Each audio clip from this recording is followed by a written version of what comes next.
السلام عليكم ورحمة الله وبركاته.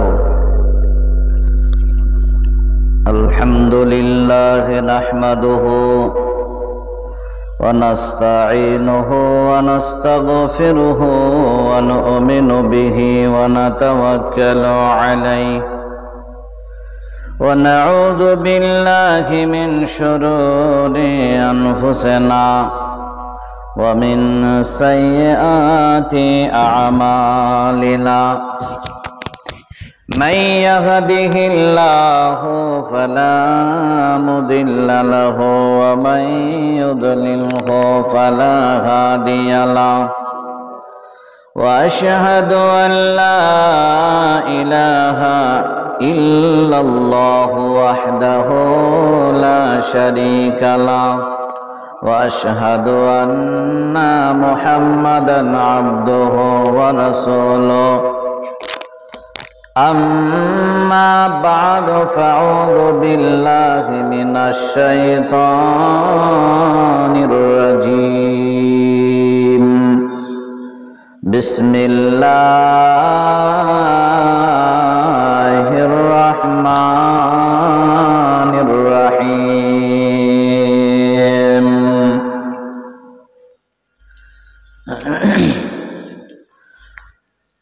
يمحق الله الربا ويربي الصدقات والله لا يحب كل كفار عظيم. عن أبي هريرة رضي الله تعالى عنه قال: قال رسول الله صلى الله عليه وسلم: رجل لا تصدقن بصدقات فخرج بصدقاته فوضعها في يد سارقين। আমি মরে গেলে কাউরি স্মরণে আজকে মরলে কালকে 2 দিন, পরের দিন কেউ কাঁদবে না।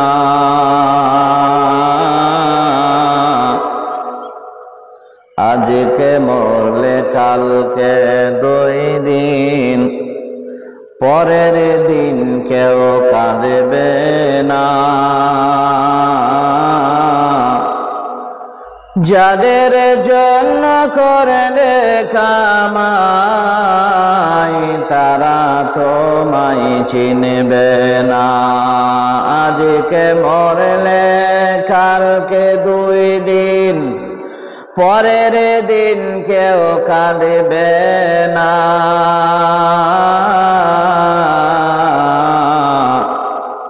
যাদের জন্য করলে কামাই তারা তোমায় চিনবে না।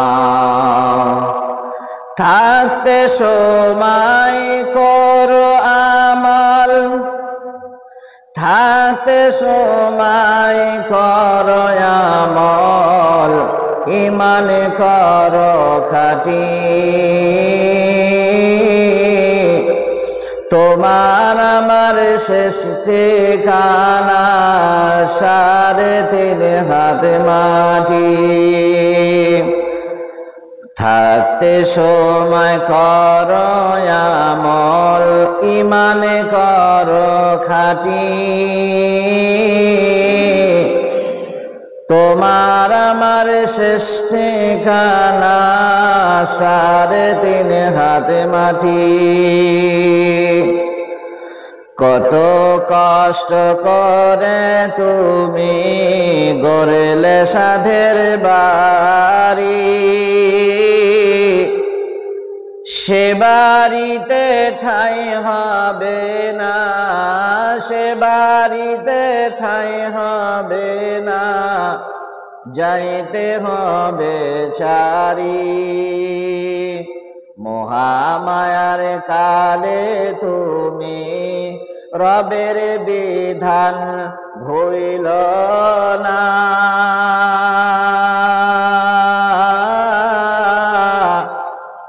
পাপ পুণ্যের হিসাব নেবে, পাপ পুণ্যের হিসাব নেবে একদিন মালিক রব্বানা। থাকতে সময় করো আমল, ঈমান করো খাঁটি, তোমার আমার শেষ ঠিকানা 3.5 হাত মাটি। আধারে ঘরে থাকবে পরে, আধারে ঘরে থাকবে পরে, ছাইরা তুমি সব।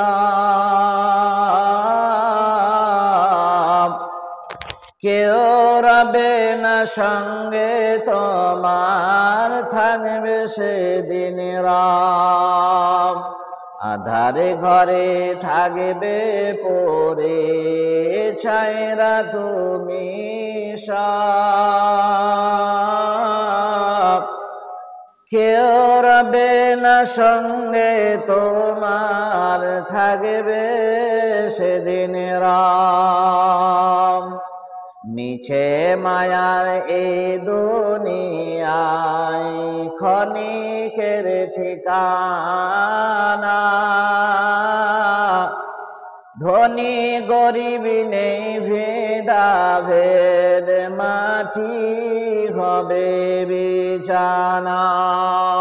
আজকে মরলে কালকে 2 দিন, পরের দিন কেউ কাঁদবে না। যাদের জন্য করলে কামাই, তারা তোমায় চিনবে না। সম্মানীয় শ্রদ্ধেয় সাকরগাছা গ্রামবাসী, ইসলাম দরদি আব্বাজান ও ভাইয়েরা, প্রশংসা মাত্রই মহান পাক রব্বুল ইজ্জাতের, যে আল্লাহ সুবহানাহু ওয়া তাআলার প্রশংসা শেষ করা যায়নি, যাচ্ছে না, যাবে না। তারই শেখানো বলি দিয়ে আমরা সকলে মিলে একবার শুকরিয়া জ্ঞাপন করি, আলহামদুলিল্লাহ। তারপরে দরুদ ও সালাম বর্ষিত হোক দুজাহানের ইমাম, যিনি শ্রেষ্ঠ নবী, নবিকুলে শিরোমণি জনাবে মুহাম্মদুর রাসূলুল্লাহ সাল্লাল্লাহু আলাইহি ওয়াসাল্লামের ওপর অজস্র শান্তির ধারা অবতীর্ণ হোক। আল্লাহুম্মা সাল্লি আলাইহি, আল্লাহুম্মা বারিক আলাইহি। ইবাদত জগতে মানুষের পাপ মোচনের জন্য দান যত শক্তিশালী ইবাদত, অন্য কোনো ইবাদত এই পর্যায়ে হবে না। তাই সর্বপ্রথমই একখানা হাদিস দিয়ে মনটাকে আমরা আগে ঠিক করি। আবু মুসা আশআরী রাদিয়াল্লাহু তাআলা আনহু তিনি বলেন, আমি নবী মুহাম্মদুর রাসূলুল্লাহ সাল্লাল্লাহু আলাইহি ওয়াসাল্লামকে বলতে শুনেছি যে আস-সাদাকাতু বুরহান, দান হলো দলিল। অন্য কোনো ইবাদতকে ঠিক এইভাবে দলিল বলে ব্যবহৃত হয়নি। নামাজ পড়লে বলা হয়নি দলিল, নামাজ, হজ, যাকাত এগুলাকে দলিল বলা হয়নি। ভাই ব্রাদার, আমরা অনেকেই জানি যে নামাজ একটা বড় ইবাদত, পয়সা থাকলে যাকাত একটা ইবাদত, পয়সা বেশি হলে হজ একটা ইবাদত, সৎ উপদেশ এটা একটা ইবাদত, অন্যায় থেকে প্রতিরোধ করা একটা ইবাদত, ভালো কাজে আদেশ দেওয়া এটা একটা ইবাদত। কিন্তু দলিল বলা হয়নি। মহানবী মুহাম্মদ রাসূলুল্লাহ সাল্লাল্লাহু আলাইহি সাল্লাম বলেন আস-সাদাকাতু বুরহান, দান কিন্তু বলা হয়েছে হাদিস শরীফের ভেতরে যে এটা হলো দলিল। দলিল কি কাজে লাগবে? যেমন আজকে আপনি যেখানে বিল্ডিং বানিয়েছেন, ঘর তৈরি করেছেন, ধরেলেন আপনি রাস্তার সাইডে ঘর বানিয়েছেন, হঠাৎ করে সরকারের আদেশ সেই রাস্তাটা চওড়া করা হবে, সেটা দিয়ে একটা রাস্তা বার হবে। এখন আপনি বললেন আমার ঘর ভাঙতে দেব না। প্রশাসন বিভাগ থেকে আপনাকে ফার্স্ট যেটা বলবে, ঘর যে আপনার, এই জায়গা যে আপনার, রেকর্ড পর্চা দলিল একবার আপনারা দেখান, আমাদেরকে আপনি একবার দেখান। এখন যদি আপনার নামে রেকর্ড, আপনার নামে যদি দলিল লিপিবদ্ধ না হয়ে থাকে, তাহলে আপনি সেই ঘরের দাবিদার হতে পারবেন না। অনুরূপ আপনি যখন কবরবাসী হয়ে যাবেন, কবরে যখন আপনাকে প্রশ্ন করা হবে, মান রব্বুকা মান দীনুকা মান নবিয়ুকা, তোমার রব কে, তোমার দিন কি, তোমার ধর্মগুরু কে। যদি আপনার এই দান সদকা করা থাকে, তাহলে দলিল হিসাবে আপনি বুক ফুলিয়ে আপনি সওয়ালের জবাব দেবেন। এবং হাসরের মাঠে সেখানে যে আরশের নিচে যে ছায়া, 7 শ্রেণী যে সেই ছায়া পাবে, সেই দানের বিনিময়ে যে ছায়া পাবে, সেটাও দলিল নিয়ে আপনাকে সেখানে দণ্ডায়মান হতে হবে। শুধু তাই নয়, আপনি যে জান্নাতে যাবেন, জান্নাতি মানুষ, আপনার আমাল আপনার এত নিখুঁতভাবে হয়েছে যে মহান আল্লাহ পাক রব্বুল আলামিন বড় খুশি হয়ে আপনাকে জান্নাত দান করবেন, সেটাও কিন্তু দলিল ভিত্তিক। আর সাদকাতু বুরহান, এই সাদকা বা দানের বিনিময়ে যে দলিলটা আপনি তৈরি করবেন, সেই দলিলটা আপনার শেখানো কাজে লেগে যাবে। তাহলে এক কথায় ইহকাল থেকে পরকাল পর্যন্ত, এই শুরু থেকে শেষ পর্যন্ত আপনার এক ফার্স্টে প্রয়োজন আছে দলিল। দলিল থাকলে আপনি বুক ফুলিয়ে কথা বলতে পারবেন, আল্লাহ সুবহানাহু ওয়া তাআলার কাছে দণ্ডায়মান হতে পারবেন। ইন্না ইলাইনা ইয়াবাহুম সুম্মা ইন্না আলাইনা হিসাবাহুম। আপনাকে মরতে হবে, মরার পরে আল্লাহর কাছে দণ্ডায়মান হতে হবে, এটাও সে দলিল নিয়ে। নাম্বার 2, নবী মুহাম্মদ রাসূলুল্লাহ সাল্লাল্লাহু আলাইহি ওয়াসাল্লাম অন্যত্র একটা হাদিসে বলছেন, ইন্নাস সাদাকাতা লা তুতফিউ আন আহলিহা খায়রাল কুবুরি। দান করলে কবরের আযাব এবং জাহান্নামের তাপ আপনার জন্য নিবারণ হয়ে যাবে।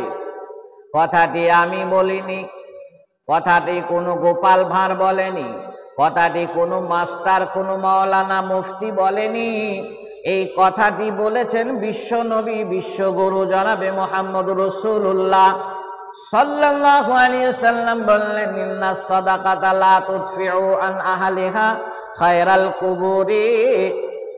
তোমরা যদি আজকে জিন্দেগিতে, হায়াতে জিন্দেগিতে যদি আল্লাহ আল্লাহ রাস্তায়, আল্লাহ আল্লাহ রসুলের রাস্তায়, সঠিক রাস্তায় তোমরা যদি দান সদকা করতে পারো, তাহলে তোমরা যখন ইহজগৎ ছেড়ে যখন কবরবাসী হয়ে যাবে, ওই কবরের বুকে গিয়ে তোমার ডাইনে বাঁয়ে কেউ থাকবে না।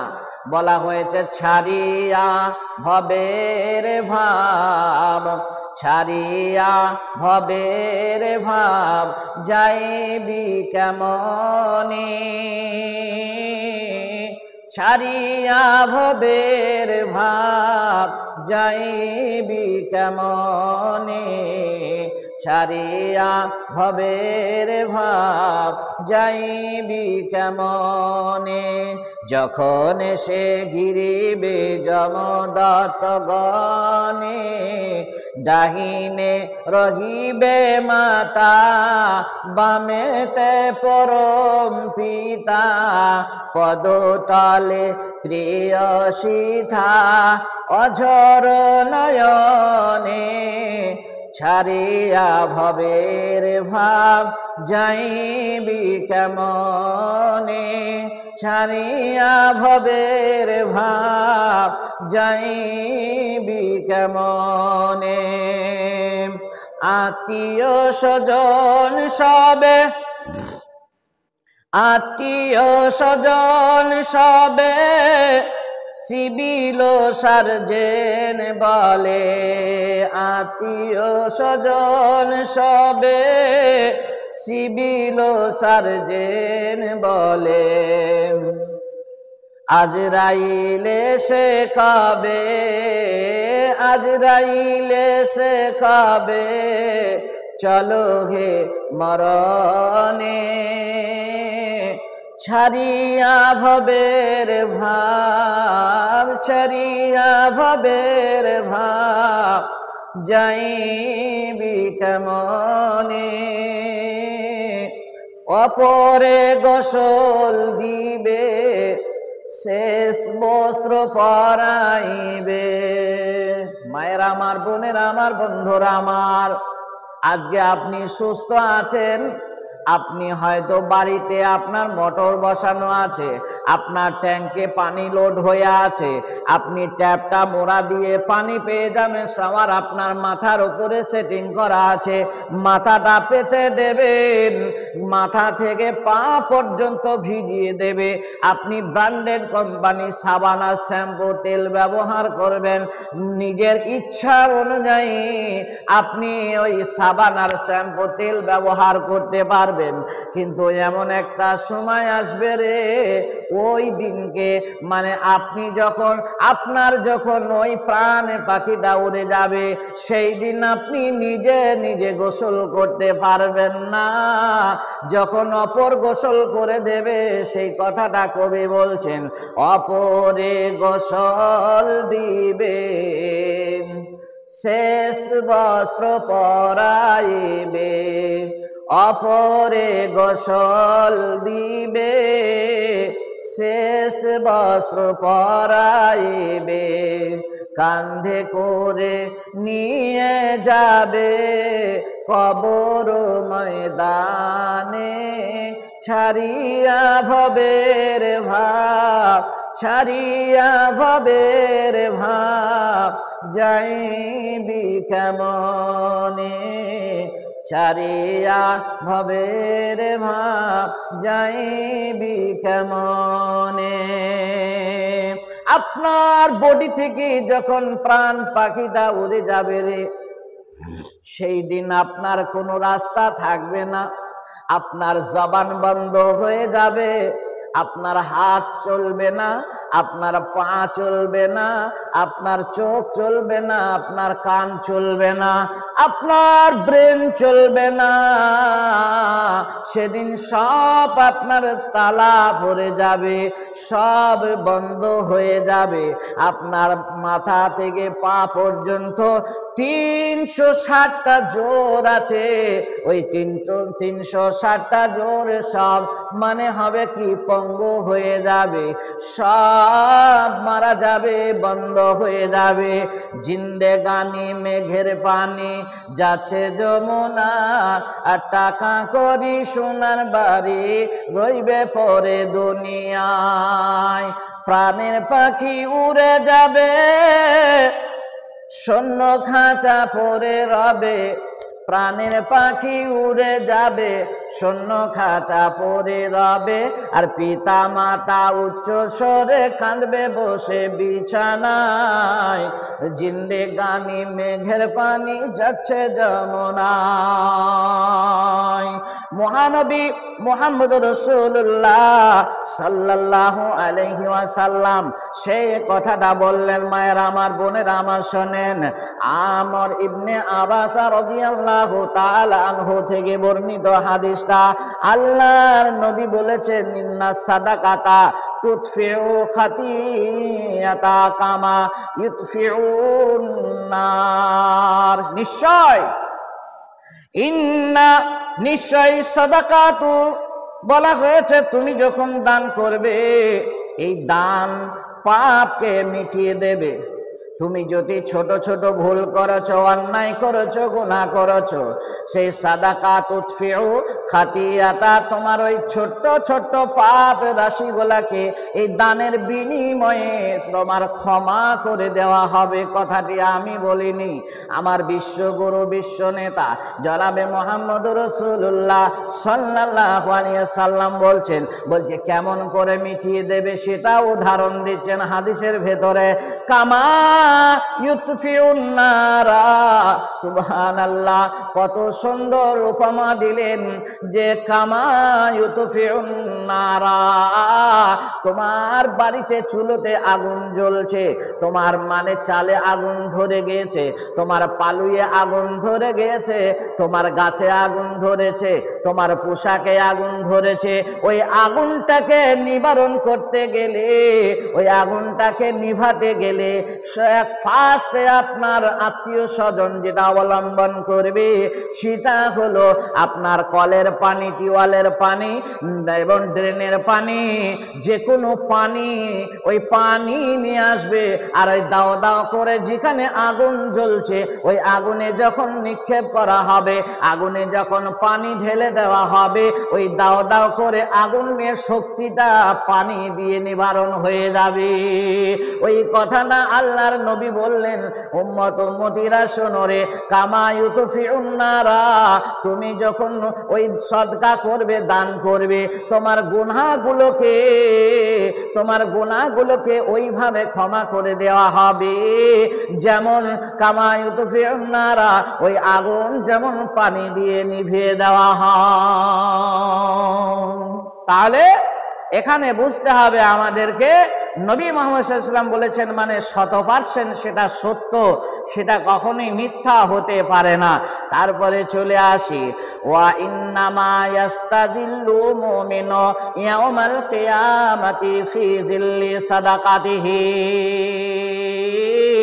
বলা হয়নি তুমি নামাজ পড়লে ছায়া পাবে, বলা হয়নি হজ করলে ছায়া পাবে, বলা হয়নি যাকাত দিলে ছায়া পাবে, বলা হয়নি সাদকা করলে, বলা হয়নি তুমি সৎ উপদেশ দিলে তুমি ছায়া পাবে, তুমি বাপ মায়ের খেজমত করলে মানে ছায়া পাবে, জানাজায় শরীক হলে ছায়া পাবে, দাফন কাফন কাজ করলে ছায়া পাবে, কোথাও বলা হয়নি। কিন্তু বলা হয়েছে, আল্লাহর নবী বলছেন যে জিল্লু মুমিনু ইয়াউমাল কিয়ামাতি ফি জিল্লি সাদাকাতিহি, যেদিন তোমার আমার সকলের যেদিন মাথার উপরে সূর্য নেমে আসবে রে, ওই দিনকে তোমার এক ফার্স্টে প্রয়োজন হবে দুটো জিনিস। এক ফার্স্টে হলো তোমার ছায়া প্রয়োজন হবে, মাথার উপরে সূর্য মানে মাথা ডালতে লাল হয়ে যাবে, মাথার ঘিলুগুলো ওই পানির মতো টকবাক করে ফুটন্ত অবস্থায় থাকবে, ওই তাপে তোমার জমিনটা লাল হয়ে যাবে। তাহলে তোমার ছায়া হলে ওই মাথার ঘিলু পর্যন্ত ফুটবে না, এবং যেখানে তুমি দাঁড়িয়ে থাকবে ওই জমিনটা তোমার লাল হবে না। তাহলে তোমার ছায়া যদি প্রয়োজন হয়, সেই ছায়াটা কি দিলে হবে? দুনিয়াতে জিন্দেগিতে তোমাকে বলা হয়েছে ইন্নামা ইয়াস্তাজিল্লু মুমিনু ইয়াউমাল কিয়ামাতি কিয়ামা ফি জিল্লি সাদাকাতিহি। তুমি যদি জিন্দেগিতে, হায়াতে জিন্দেগিতে যদি তুমি 1 টাকা হোক আর 10 টাকা হোক 20 টাকা হোক 1 লক্ষ টাকা 2 লক্ষ টাকা হোক না কেন, যেমন পরিমাণ তোমাকে আল্লাহ দেওয়ার জন্য আওকাত দিয়েছেন, ওই পরিমাণ যদি তুমি দান সাদকা করতে পারো, তাহলে ওই দানের বিনিময়ে হাসরের মাঠে তোমার ছায়া কাজে লাগবে। এইবার একটা মারাত্মক কথা আপনাদেরকে বলি, সেটা হলো কি, আল্লাহ রাব্বুল আলামিন বলছেন, এতক্ষণ হাদিস বললাম, এবার কোরআনের একটা অংশ বলে দিই। সূরা বাকারা 276 নম্বর মানে আয়াত। সূরা বাকারার ভেতরে মানে সূরা ফাতিহার পরে যে সূরাটা মানে সূরা বাকারা, ওই বাকারার ভেতরে 276 নম্বর আয়াতটা একবার খুলে দেখেন। আল্লাহ রাব্বুল আলামিন বলছেন, আউযু বিল্লাহি মিনাশ শাইতানির রাজিম, ইয়ামহাকুল্লাহুর রিবা ওয়া ইউরবিস সাদাকাতি ওয়াল্লাহু লা ইউহিব্বু কুল্লা কাফফারিন আসিম। আল্লাহ রাব্বুল আলামিন বলছেন, ওরে আমার গোলাম, আমি আল্লাহ সুদকে ধ্বংস করে দিই। যারা সুদ খায়, যারা সুদ লেখে, যারা সুদ দেয়, যারা সুদ নেয়, এক কথাই সুদের কারবার যাদের ভেতরে আছে, সেই সংসারটা পর্যন্ত আস্তে আস্তে ধূলিসাৎ হয়ে যাবে। তোমার ক্ষণেকে হয়তো দেখতে সুন্দর লাগছে, অতিরঞ্জিত অবস্থায় তুমি দুনিয়া করছো। আহারে, সুদের টাকায় বাড়ি বানাচ্ছ, সুদের টাকায় গাড়ি তৈরি করছো, সুদের টাকায় জমিন কিনছো, সুদের টাকায় মেয়ের বিবাহ দিচ্ছ, সুদের টাকায় ছেলের বিবাহতে তুমি হয়তো খরচ করছো। কিন্তু আল্লাহ রাব্বুল আলামিন বলছেন, ইয়ামহাকুল্লাহুর রিবা, যারা সুদ নিয়ে কারবার করবে, ওয়ায়ুরবিন বলা হয়েছে, সে ধূলিসাৎ ধ্বংস হয়ে যাবে, ধ্বংস হয়ে যাবে। কিন্তু শুনে নাও, বিসসাদাকাতি ওয়াল্লাহু লা ইউহিব্বু কুল্লা কাফারিন আসিম, এবং সদকাকে যে যার ভেতরে দান সদকা মানে লেনদেন করা চালু থাকবে, শুরু শেষ হবে না, সেই রকম অবস্থায় ওই বাড়িতে আমি আল্লাহ বরকত দান করে। কেননা সদকা করলে তার মালকে আমি বাড়িয়ে দিই, তার মালকে আমি হেফাজত করি, তার মাল ধ্বংস হবে না, তার মাল ইহকালও থেকে যাবে, পরকালও থেকে যাবে। তার মানে আপনি সৎ পথে সৎ উপার্জনে যদি মাল ইনকাম করে আপনি জমা করেন, আপনি নিজে যতটুকু পারলেন দান করলেন, আপনি যখন কবরস্থ হয়ে যাবেন, দুনিয়া থেকে যখন বিদায় নেবেন, কবরবাসী যখন হয়ে যাবেন, ওই কবরের ভেতরে আপনি যখন চলে যাবেন, আপনার ছেলে, আপনার মেয়ে, আপনার নাতি, আপনার পোতা, আপনার আত্মীয় স্বজন, আপনার সমস্ত ওয়ারিশ সূত্রে যারা আছে, তারা কেউ বাবাকে স্মরণ করবে, কেউ দাদা বলে স্মরণ করবে, কেউ নানা বলে স্মরণ করবে, কেউ হয়তো স্বামী বলে স্মরণ করবে, কেউ ভাই বলে স্মরণ করবে, কেউ আপন বলে স্মরণ করবে। এই স্মরণ করে করবে কি, আজকে মসজিদে বসে মাওলানা বাবরকে লক্ষ্য করে দান মানে সদকার কথা আলোচনা হচ্ছে, সেখানে তুমি 10-20 টাকা দিলে তাহলে কবরের বুকে তোমার পৌঁছিয়ে যাবে।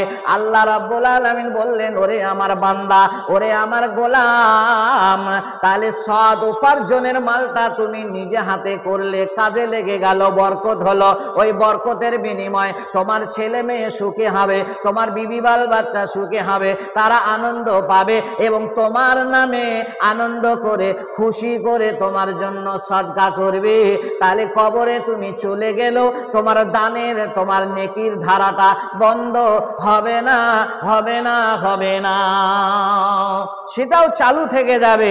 বন্ধুনে আমার, সেই কথাটা বলেছেন এবার বুখারী শরীফের একটা হাদিস আপনাদেরকে শোনাই। হাদিসটা শুনলে আপনার গায়ের লোম ঠাড়ো হয়ে যাবে, আপনার ব্রেনটা ধোলাই হয়ে যাবে। অনেক মানুষ হয়তো বলে, মাওলানা সাহেব আমি দান করব, কিন্তু সঠিক দানে কোথায় করব, আমি জানবো কেমন করে যে এই মানুষটাকে আমি দান দিচ্ছি, এই মানুষটা সত্য, এই মানুষটা সঠিক, এই মাদ্রাসাটা সঠিক, এই মসজিদটা সঠিক, এই এতিমটা সঠিক, এই মিসকিনটা সঠিক, এই অসহায় দারিদ্র মানুষ বলছে, আমি কেমন করে জানবো আমার দানটা কেমন করে কাজে লাগবে?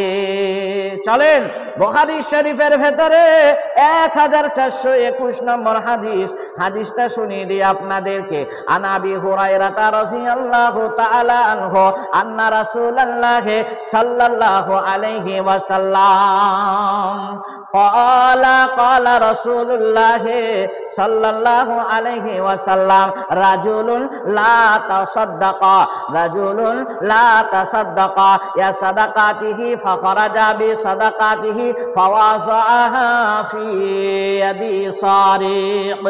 আল্লাহর নবী বললেন, হযরতে আবু হুরায়রা থেকে বর্ণিত হাদিসটা, এমন কি পূর্ববর্তী উম্মতের মধ্যে এমন একটা ধনী মানুষ, এমন একটা মালদার মানুষ, হঠাৎ করে তার একদিন জাগরণ হলো, মনের ভেতরে উতাল পাতাল করছে, তাই তো রে আমাকে আল্লাহ মাল দিয়েছে, আল্লাহ আমাকে ধন দিয়েছে, আল্লাহ আমাকে সমর্থন দিয়েছে, আল্লাহ আমাকে সুখ দিয়েছে, আল্লাহ আমাকে ভোগ করতে দিয়েছে, কিন্তু আমি যে আল্লাহর রাস্তায় এমন কিছু খরচ করতে পারিনি যার বিনিময়ে আমি কবরে শান্তি পাবো, যার বিনিময়ে আমি ফুলসিরাতে শান্তি পাবো, যার বিনিময়ে আমি হাসরের মাঠে শান্তি পাবো, যার বিনিময়ে আমি জান্নাতের দরজায় মানে পৌঁছাতে পারবো। তাহলে আমি সেরকম কর্ম এখনো আমার দ্বারাই হয়নি, তাহলে এখন কি করা যাবে?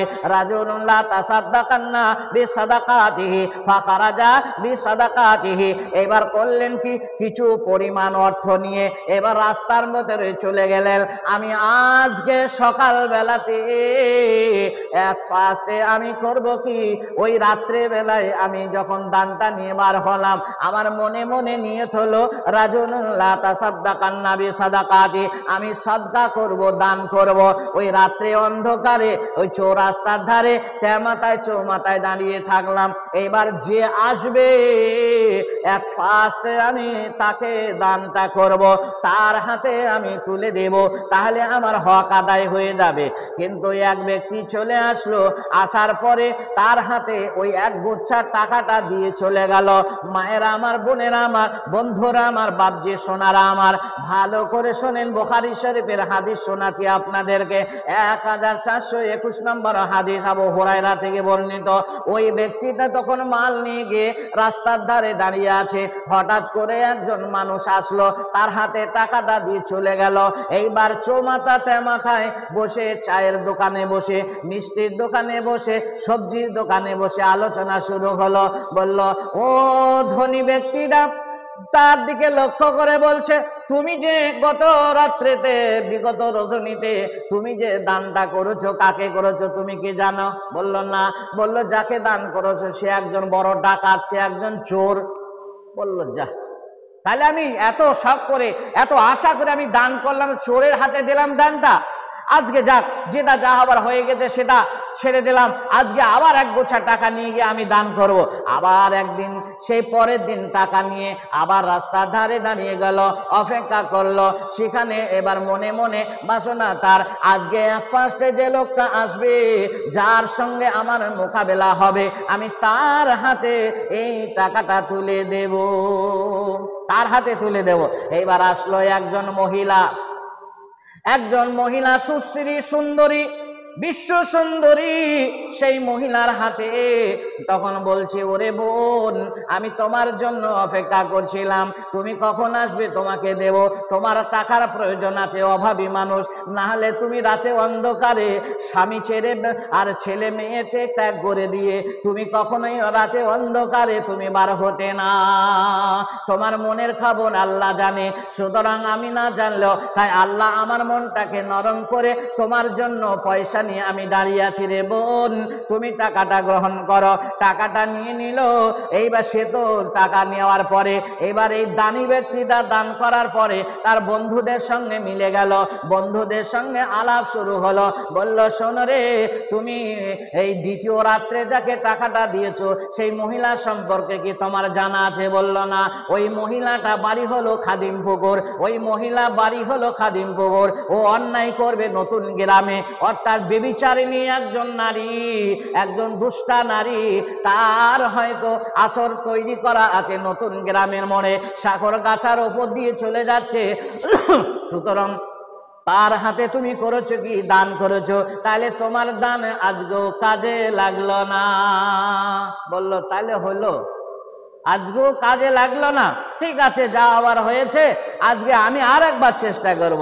আবার ওই ধনী ব্যক্তিটা করলেন কি, রাজুলুন লা তাসাদ্দাকান্না বিসাদাকাতি, ওই সাদকা করার উদ্দেশ্য নিয়ে করলেন কি, ফাখারাজা বিসাদাকাতিহি, আবার রাস্তায় বার হয়ে গেলেন, আবার তার রাস্তার ধারে অপেক্ষা করলেন। হঠাৎ করে দেখতে পেলেন একজন না বৃদ্ধা না যুবক, এইরকম মধ্য বয়সী একজন মানুষ আসলো।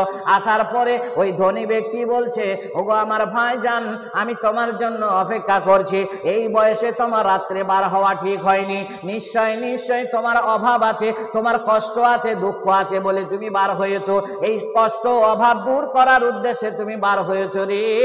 আমার মতো ধনী ব্যক্তি, আল্লাহ আমার মনটাকে নরম করে তোমার জন্য কিছু অর্থ নিয়ে আমি অপেক্ষা করছি, তুমি এটা গ্রহণ করো। নিয়ে নিল। ওই ধনী ব্যক্তিটা, ওই মালদার ব্যক্তিটা, ওই দাতা ব্যক্তিটা আবার বন্ধুদের সঙ্গে মিশে যায়, বলল শোনো রে, আমি তুমি তৃতীয় রাত্রে যাকে দান করেছো ওই লোকটার ব্যাপারে তোমার জানা আছে, ও তোমার থেকে 1000 গুণ বেশি, তোমার থেকে শত শত গুণ বেশি ও ধনী, সুতরাং ওর মালের কোনো কমতি নাই, ও জমি জায়গা অট্টালিকার কোনো কমতি নাই। তাহলে ও রাস্তায় বার হয়েছে কেন? ও একজন হলো বখিল, ও হলো একজন বখিল ধনী লোক। তা বলছে তাহলে আমার কি, প্রথম রাত্রে আমি চোরের হাতে দিলাম, দ্বিতীয় রাতে বেবিচারিণী নারীকে দিলাম, তৃতীয় রাতে আমি দিলাম ধনী ব্যক্তি, তাহলে কি আমার মাল কাজে লাগলো না? না না না, আল্লাহর নবী বলছেন ফাওয়াসাহা ফি ইয়াদাসারিকি, তুমি যার হাতে দান করেছো রে শুনে নাও, প্রথম নম্বর যাকে দিয়েছো সে একজন চোর বা ডাকাত, তবে তোমার মালটা পাওয়ার পরে হতে পারে সে আজ থেকে চুরি ছেড়ে দেবে। মানে রুজির মালিক আল্লাহ, এটা বিশ্বাস করে সে আজ থেকে চুরি ছেড়ে দেবে। দ্বিতীয় যার হাতে তুমি টাকাটা দিয়েছো সে হলো একজন দুষ্টা, একজন বেবিচারিণী নারী, তবে তোমার টাকা ওই এক গোছা অর্থটা পেয়ে আজ থেকে হতে পারে সে বেবিচারিণী রাস্তা বন্ধ করে দেবে, আর ওই রকম খারাপ রাস্তায় সে হাঁটবে না, সে সুচরিত্রা হয়ে যাবে, ভাগ্যবতী হয়ে যাবে, চরিত্রবতী নারী হয়ে যাবে। তৃতীয় ব্যক্তির হাতে তুমি যে দান দিয়েছো, তুমি মনে করছো ধনী ও টাকার প্রয়োজন নাই, না না না, তোমার টাকাটা পাওয়ার পরে তার মনের ভেতরে জাগরণ হবে, তার মনের ভেতরে চেতনতা হবে, কেননা আমারও তো মাল আছে, আমার মাল থাকতে আমি তো দান করি না, আমি তো সদকা করি না। তোমার ওই দানটা পেয়ে ওই ব্যক্তি হবে কি, তোমার দানটা পেয়ে সে হয়তো সেই দিন থেকে তোমার মতো ওই টাকা নিয়ে, তোমার মতন অর্থ নিয়ে দান সদকার উদ্দেশ্যে সেও রাস্তায় বার হয়ে যাবে। ভাইয়েরা আমার, বন্ধুরা আমার, মায়েরা আমার, বোনেরা আমার, হাদিস শরীফের ভেতরে যেটা উল্লেখ আছে সেখান থেকে আমরা প্রমাণ কি পেলাম, যে দান সদকা আপনি যখন করবেন, যে নিয়তে করবেন আল্লাহ আপনাকে জাযায়ে খায়ের দান করবে। আর একটা মারাত্মক কথা বলে দেব, তারপরে আমি আপনাদের সেই মূল্যবান দানের কথাগুলো উল্লেখ করে আমি আপনাদেরকে দোয়া দেব। আজকে জুম্মার দিন